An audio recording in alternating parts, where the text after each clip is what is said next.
Oh, hello, welcome. I am Catfish Franklin, and this here is Catfish Corner. And today's story is called The Jail Yard Ghosts. Old News, featuring Stacko Lee, Episode 11, The Jail Yard Ghosts. But first, I would just like to thank you very much for stopping by. And I'd like to thank my patrons on Patreon and the Give Butter people. Thank you very much. Now, today's story, The Jail Yard Ghosts. What is this all about? First off, there is going to be just a little bit of old-timey racist language in this article from 1897. But we are just continuing on with the misadventures of Stacko Lee, of stuff that I found in historical newspapers with a keyword search, which I had free access to with my library card. Just a tip for you folks out there. And then, man, this one is awesome. I'm so glad I found this. This is just great. So why don't we just get into it, and then I'll just mention a couple things at the end. This is August 29th, 1897, the St. Louis Globe Democrat. Four Courts Ghost Story. Prisoners say they see specters on the gallows every night. Some of Jailer Wagner's prisoners report that ghosts nightly haunt the old gloomy gallows in the southwestern corner of the jail yard. According to them, the specters, 3 in number, make their visits promptly at midnight, and after ascending the steps leading to the trap on the gallows, look around in a bewildered manner and suddenly vanish. The 3 are dressed in black Prince Albert suits with white shirts, turned-down collars, black neckties, and all wear patent leather shoes. 2 of them make their appearance in the jail yard about 10 o'clock. First they walk under the gallows, look up to the roof of the rudely built structure, the rings to which the ropes are fastened, and then they pick up the trap, which, when not in use, hangs down in the death-dealing hatchway. After raising and dropping the trap door a few times, they walk from under the gallows toward the door leading to the morgue. Here they stop, look at each other a minute or two, and then bow their heads as though in solemn prayer. Finished in this, they clasp each other's hands, glance toward the cells in the jail building, and then walk across the yard to the plank walk leading from the door through which all condemned murderers pass on the way to the gallows. Hand in hand, they proceed slowly along the plank to the gallows. All of this occupies about 2 hours' time, and as the tower clocks in the town can be heard striking the hour of 12, another object dressed in black, with small black studs in the front of the white shirt, suddenly appears. The first 2 are seemingly holding a conversation in low tones on the gallows, when this third object, with cords binding its arms and legs, walks slowly along the plank to the gallows. After reaching there, the last one kneels down on the platform. The other 2 stand with bowed heads close beside, with terrible expressions on their faces. Suddenly, the last one arises, and the 3 step forward. Deep moans, as though someone was in pain, are heard. A rope, at the end of which is dangling a noose, swings from the roof of the gallows. There is a sudden flash, and all disappears. This has been going on nightly for over a week, say several of the prisoners. The first to speak of it to the guards was John Thomashoitz, who is awaiting trial for the murder of his sweetheart, Annie Rausch.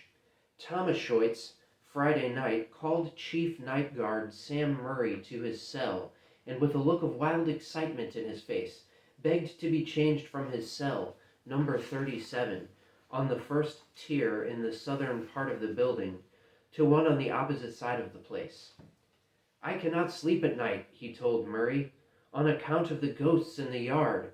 If I fall asleep early in the evening, I am awakened by a ringing noise in my ears about 10 o'clock. When I go to my cell window, I see the two ghosts, and no matter how hard I try to get away from there, I cannot. I fear that my end will be on the gallows, and I am sure that the three objects which put in an appearance at 12 o'clock go through what I must experience. Guard Murray thought no more of Thomas Schoitz's story until, in making his rounds, he was stopped by Lee Shelton, alias Stack Lee, colored, who is charged with murdering William Lyons, also colored, on Christmas Day, 1895. Shelton told about the same story as Thomas Schoitz and begged to be changed from the cell he now occupies. He said that his cellmates had also seen the specters, and that none of them could sleep at night from fright. Henry Clay, alias Peggy, another Negro, charged with the murder of Chronicle Red, a newsboy, also claims to have seen the objects. And Friday night, as guards Robbins, Schultz, and Nietzest were making their rounds in the bull ring, Clay kept up a continual howl to them to look out and see them. They looked, but could see nothing. Jailer Wagner will probably transfer the frightened prisoners to the other cells, as they were the ones who started the recent riots. Detectives Williams and Gaffney visited the jail yard last night to arrest the specters if they would put in an appearance, but nothing wrong was visible. The end. That is the story. So, pretty good story there. All the prisoners claiming they see ghosts hanging around the gallows, mucking about in the jail yard. That's a pretty good story. I did not expect to find an actual ghost story among the things I found here, but this is a pretty good one. And again, we've got Jailer Wagner. That guy is getting to be our MVP in these stories. He's in so many of these stories, Jailer Wagner. At first I thought it might be Deputy George Thompson, the one who took Stack Lee out to see his deceased mother. But it kind of seems like it's Jailer Wagner. So that's pretty interesting. Also, we've got Henry Clay again, who we talked about in the last story. Episode 10, The Mad Riot. He is one of the people who was said to have orchestrated the riot along with Stack Lee. And he is also a guy Stack Lee assaulted that we talked about in episode 3, The Early Crimes. And Stack Lee actually, I think he may have fractured his skull by pistol whipping him, Henry Clay. And in this article, they claim that his alias is Peggy. So that's quite interesting.